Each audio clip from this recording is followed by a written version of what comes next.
Ouais, il y a pas président de Bel-El, de Saint-Domingue, non, ouais. Saint-Domingue, il y a pas monsieur là, Bel-El. Oui, l'eau Abinadel là. Oui, il finit bien. Ok. Monsieur le Président, bravo!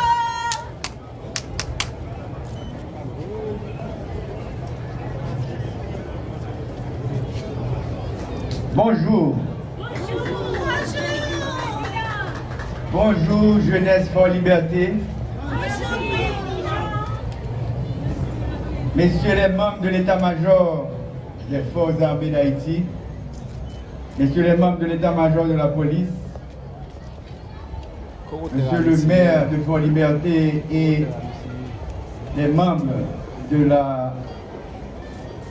du cartel de Fort Liberté, mesdames, messieurs les autorités régionales en vos rangs, titres et qualités, professeurs, chercheurs, étudiants de toutes les générations et de tous les niveaux, chers acteurs de la société civile et organisateurs de l'événement, distingués invités, jeunesse de Fort Liberté.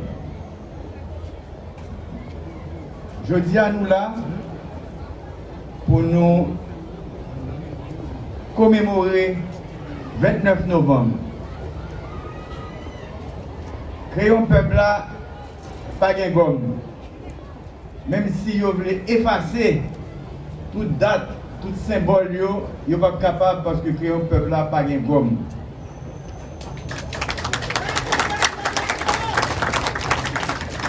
Il m'est cher l'honneur, en ma qualité de président du Conseil présidentiel de transition, de prendre la parole à l'occasion de cette cérémonie autour de la symbolique de la bataille de Vertières le 18 novembre 1803.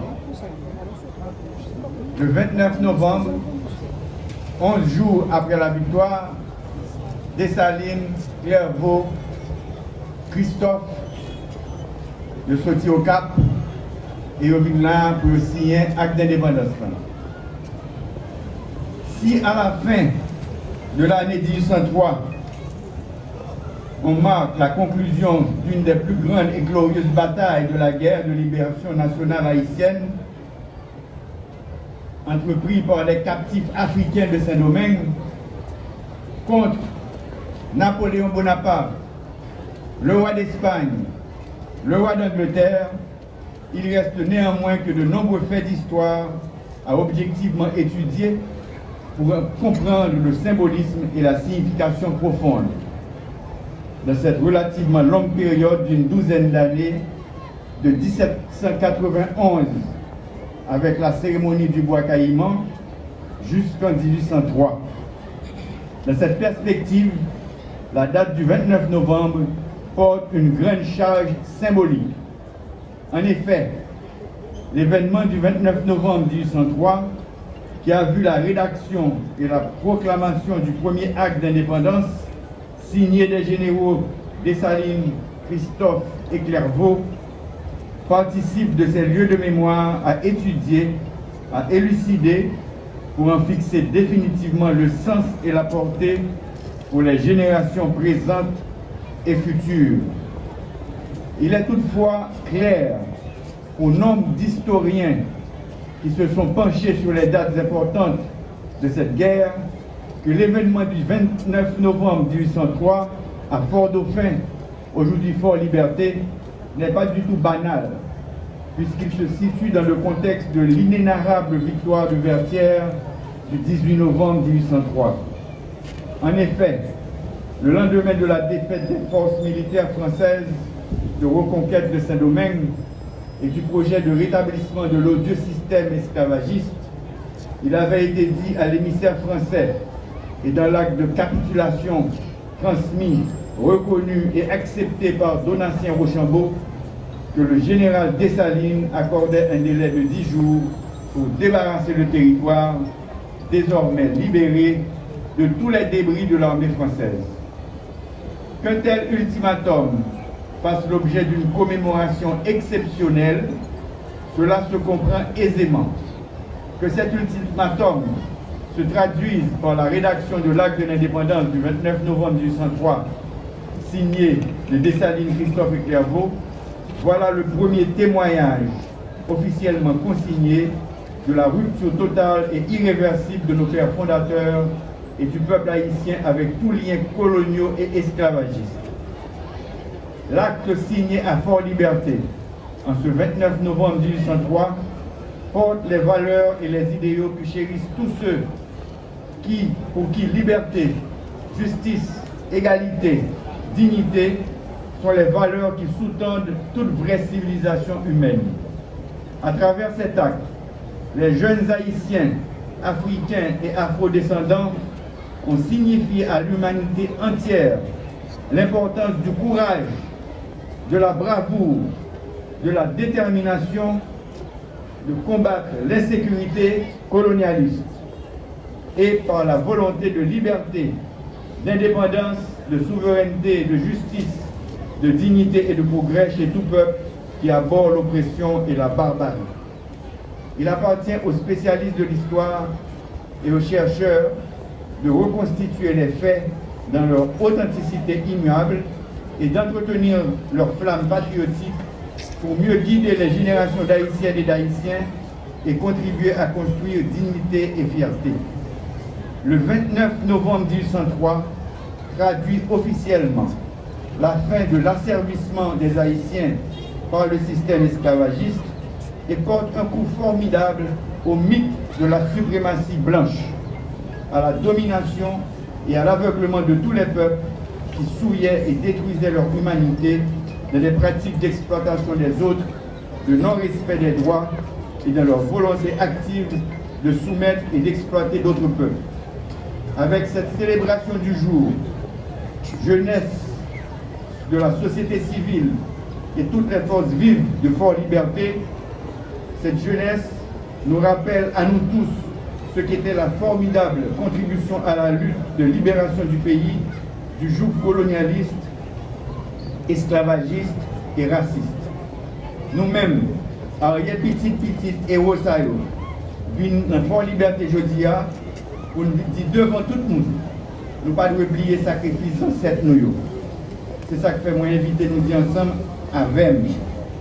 Vive Fort-Liberté, vive Haïti, grand monde tête libre et prospère.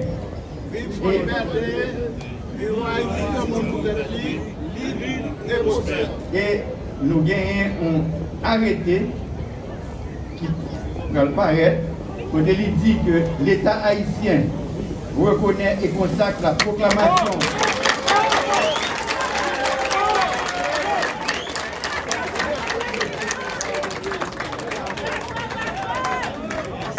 l'État haïtien reconnaît et consacre la proclamation préliminaire de l'indépendance du 29 novembre 1903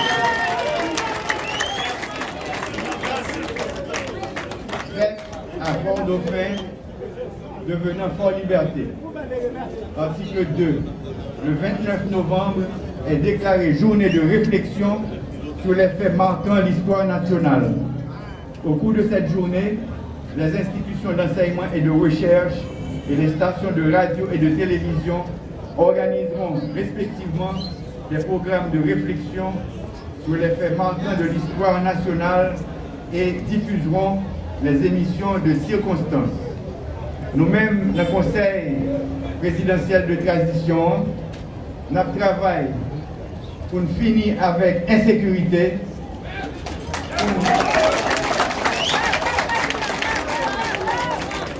pour diminuer le chômage et pour nous diminuer le grand goût qu'a traversé la population.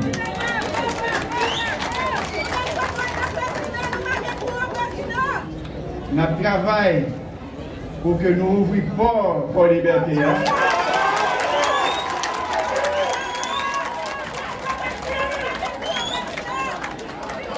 Et pour nous restaurer Fort Liberté qui est capable de servir une femme pour le tourisme haïtien. Merci. Merci beaucoup.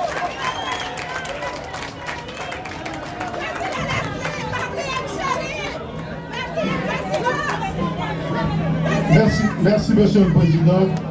Avant que Papa Jebono lui passe la main, On apprend des représentants ISPAM qui là, Monsieur le Président.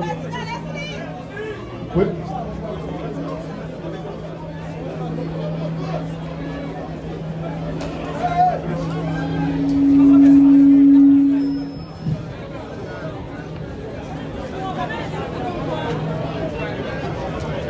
Architecte, président du Conseil présidentiel de transition, Monsieur le maire principal de la ville, membre du conseil municipal de Fort-Liberté,